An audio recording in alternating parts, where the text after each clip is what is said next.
Nós tivemos a oportunidade de ouvir a senadora Ana Amélia, que discorreu sobre um assunto que me traz também a esta tribuna, que é a questão rural.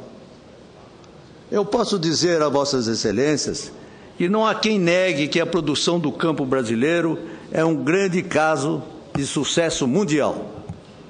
A cada ano que passa, batemos recordes em várias áreas no setor agropecuário.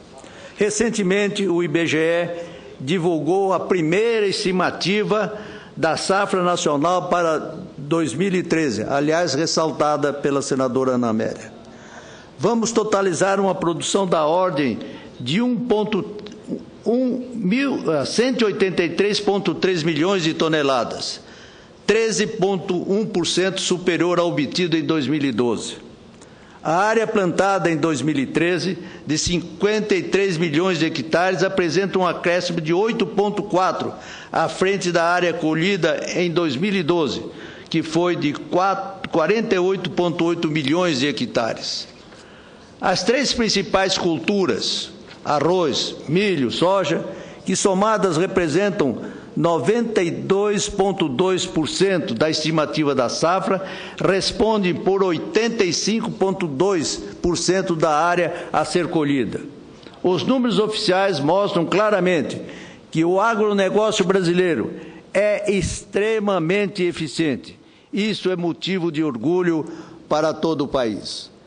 O setor privado, mesmo com todas as adversidades que foram aqui apontadas pela senadora Ana Amélia, está fazendo a sua parte, está aumentando a produção e a produtividade. Isso vai se refletir em aumento de exportação, o que gerará divisas para o país. Enfim, as notícias são boas e alvissareiras.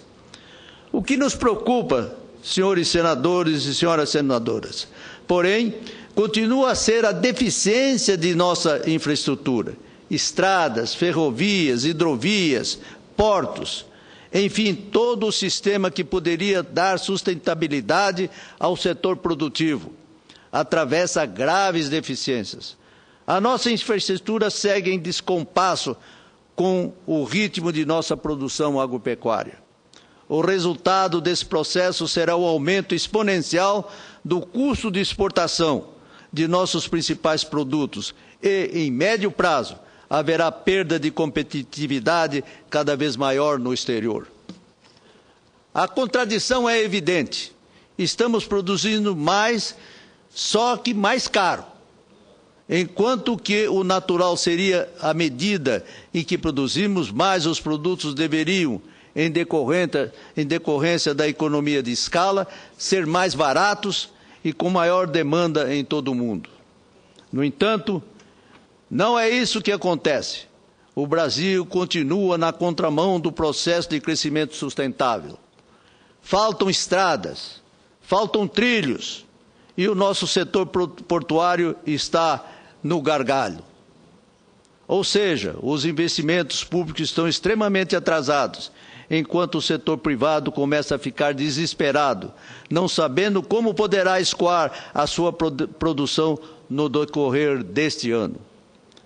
É lamentável que o governo brasileiro esteja deixando escapar essa oportunidade de ouro para que possamos dar um grande salto de desenvolvimento nas próximas décadas. Causa pasmo o crescente descontrole de nossa economia, com o aumento da inflação, com o PIB modestíssimo de 0,9%, com contabilidade maquiada e, mais grave, com sinais de alerta sobre a baixa geração de empregos. O Ministério da Fazenda permanece inerte. Medidas paliativas têm sido tomadas, mas a economia não tem reagido.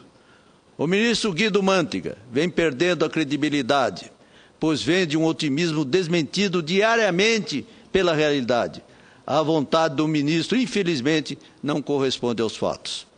Enquanto isso, a sociedade brasileira começa a perceber que a política não tem um eixo, não tem consistência, não conseguirá assegurar uma perspectiva positiva de futuro. O mais curioso senhor presidente, senhoras e senhores senadores, é que no meio desse quadro, quando a agenda prioritária deveria ser o ajuste da economia, a votação do Orçamento Geral da União e a liberação de recursos para investimentos, o próprio governo coloca na pauta o processo sucessório, misturando alhos com bugalhos, o que leva a crer que em 2013 será um ano muito tenso e conflitante. Toda essa situação causa apreensão e merece uma reflexão séria da classe política. O ministro Mantega precisa explicar à sociedade brasileira qual é, de fato, sua proposta para a economia brasileira. Como ele pretende superar os gargalos e como se pretende melhorar o padrão de crescimento do país. A presidente Dilma Rousseff tem mantido o discurso de reafirmar os fundamentos econômicos do seu governo, de crescimento com estabilidade e controle da inflação. É natural que ela se defenda. O que pretendo aqui é reforçar que não se trata de uma guerra entre situação e oposição. Está claro que não se deseja o pior para o país. As críticas da oposição não têm sentido de condenar a presidente da República, mas de alertá-la para uma realidade que talvez os assessores não estejam repassando a ela. A oposição não quer que a presidente cometa erros no governo. Queremos que ela acerte. Se ela não fizer um bom trabalho, quem sofrerá, inevitavelmente, é o nosso povo. Até porque o país não é descoberto quando se inicia um novo mandato. Tudo, os avanços e fracassos, é resultado de uma trajetória de decisões de quem passou pela cadeira da presidência da República, ao longo das últimas décadas. É resultado das políticas públicas para as mais diversas áreas, inclusive e principalmente a área econômica. É o resultado da atuação de governantes de diferentes partidos, em momentos diferentes da nossa história recente, que construíram o país que vemos hoje. Os verdadeiros estadistas sabem que toda agenda de governo é construída a longos prazos. Os avanços econômicos só podem ser considerados exitosos quando promovem os avanços sociais. Esse é o processo que temos visto nas últimas 2 décadas. Queremos que a presidente Dilma acerte, porque não se deseja mais perder tempo com, entre aspas, heranças malditas ou benditas. Esse jogo de palavras é inócuo e não construi nada.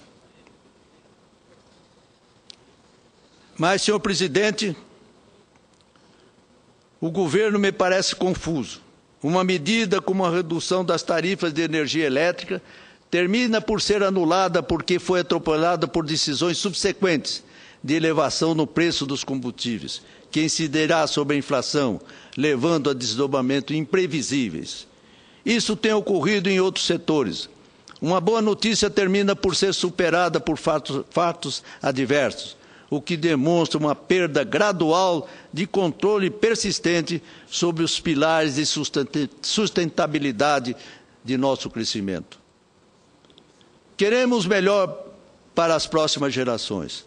Não podemos, em nome de questões circunstanciais, como as eleições de 2014, abandonar a estabilidade a tão duras penas conquistada, simplesmente porque um partido deseja se manter no poder a qualquer preço, não se importando com o sacrifício que será imposto a milhares e milhares de brasileiros.